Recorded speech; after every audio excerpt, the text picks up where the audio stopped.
Listen closely because this story has changed the destiny of everyone who truly understood it.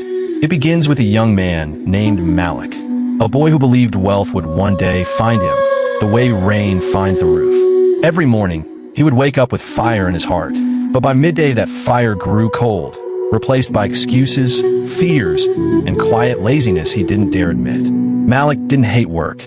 He only believed he still had time. Tomorrow, he would whisper. Next week, he would promise. One day, he would swear to himself. But life, as silent as the moon and as sharp as a blade, never waits for anyone. And Malik was about to learn this in a way he would never forget. But on a certain evening, the sky turned heavy with clouds, the wind grew restless, and the world looked like it was holding its breath. Malik sat outside his small, cracked house, staring at the distant lights of the rich neighborhood on the hill. He didn't envy them. He feared them. Those lights reminded him of everything he could be, yet still wasn't. Then, out of nowhere, an old man with a walking stick and eyes that carried the weight of 1,000 stories sat beside him. His presence felt strange, as if he already knew Malik's secrets, dreams, and silent failures. Without turning his head, the old man whispered, "You think you still have time, don't you?" Malik froze. His heart hammered against his ribs. The old man's voice cut deeper than any knife. Before Malik could answer, the old man placed a tiny wooden box between them. It was light, almost weightless, yet Malik felt a strange pressure in his chest, the way someone feels when they're standing in front of the truth they have been running from. The old man said, "Inside this box is something you lose every second, something you will never get back, something the rich respect and the poor ignore until it's gone." Malik swallowed hard. His palms grew wet. He didn't know why, but a cold fear ran through him, the kind of fear that warned a person that their life is about to change forever. The old man continued, his voice low but strong. "You want to be rich? Then open it. But once you see what is inside, you will no longer have excuses.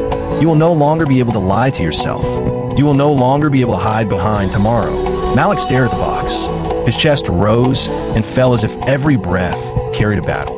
The sun had almost vanished, leaving only a deep red glow in the sky, and the moment felt almost sacred, as if the world itself was waiting for his decision. Malik reached forward slowly, his fingers trembling, and just as he touched the lid, the old man whispered again, this time with a voice that sounded like thunder disguised in calm. "If you must be rich, then you need to understand what you are losing right now."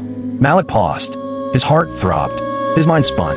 And for the first time in his life, he sensed that the journey to wealth did not begin with money, but with a truth powerful enough to shake his soul. What he saw inside confused him. There was no gold, no key, no treasure, no magical object. Only a single grain of sand. Just one. Small. Almost invisible. For a moment, Malik thought the old man was mocking him. But when he looked up, he saw something chilling. The old man's eyes were filled with a sadness so heavy it felt like the sky was falling through them. "This," the old man said softly, "is the weight of 1 second of your life." Malik's confusion deepened. 1 second? Just a grain of sand? But before he could speak, the old man reached into his robe and pulled out another box. This one larger, heavier, and sealed with a thick black string. He placed it gently on Malik's lap. "This," he said, "belongs to your past." Malik felt a strange tightness in his throat. His hands shook as he touched the box. Inside, he could hear something shifting, sliding like heavy sand moving from one side to the other. The sound alone felt like thunder wrapped inside a whisper. "Open it," the old man instructed. Malik untied the string with trembling fingers, and when he lifted the lid, a cold wind rushed out as if the box had trapped years of forgotten moments. Inside, thousands and thousands of grains of sand. More than Malik could count. More than he could ever imagine. "Every dream you never chased," the old man said. "Every goal you postponed. Every day you wasted. Every chance you ignored. These are the seconds that left you and never returned." Malik's body went numb. He felt as if he had swallowed lightning. His chest tightened with an emotion he couldn't name. Regret? Fear? Or the deep, painful truth he had avoided all his life? He touched the sand inside the big box and felt the weight of lost time pressing into his skin. Suddenly, the lights from the rich neighborhood on the hill didn't look distant anymore.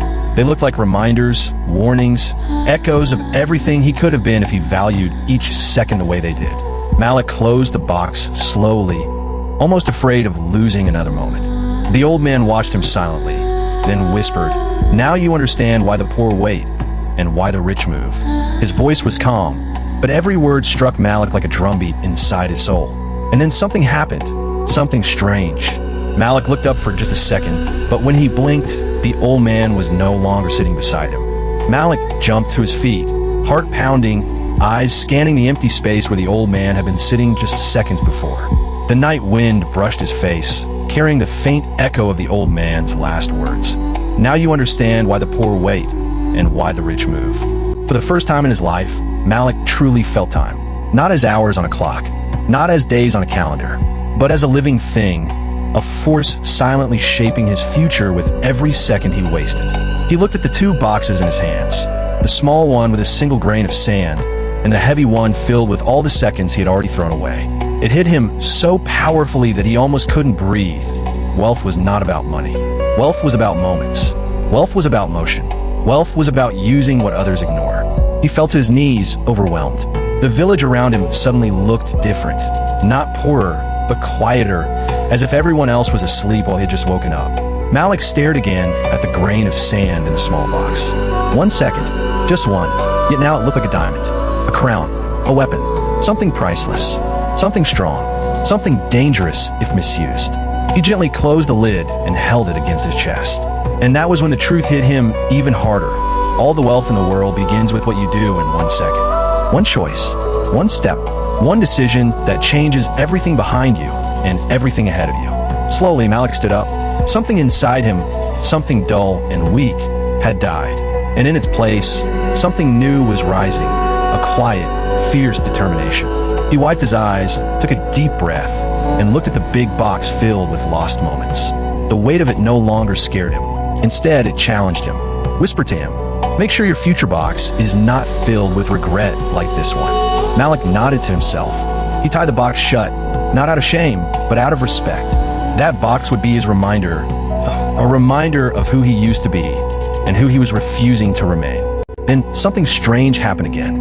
A warm light appeared from the corner of his eye, not bright, not blinding, but soft, like a guiding flame. And beside the flame, where the old man once sat, he saw a third box, one he had not noticed before, one that did not look old or dusty, one that was glowing faintly as if it was waiting for him. Malik's heart beat faster. The box was neither heavy nor light. It was perfect, balanced, mysterious, quietly powerful. He reached out slowly, breath shaking, because deep inside he knew this box held the future he had not yet lived.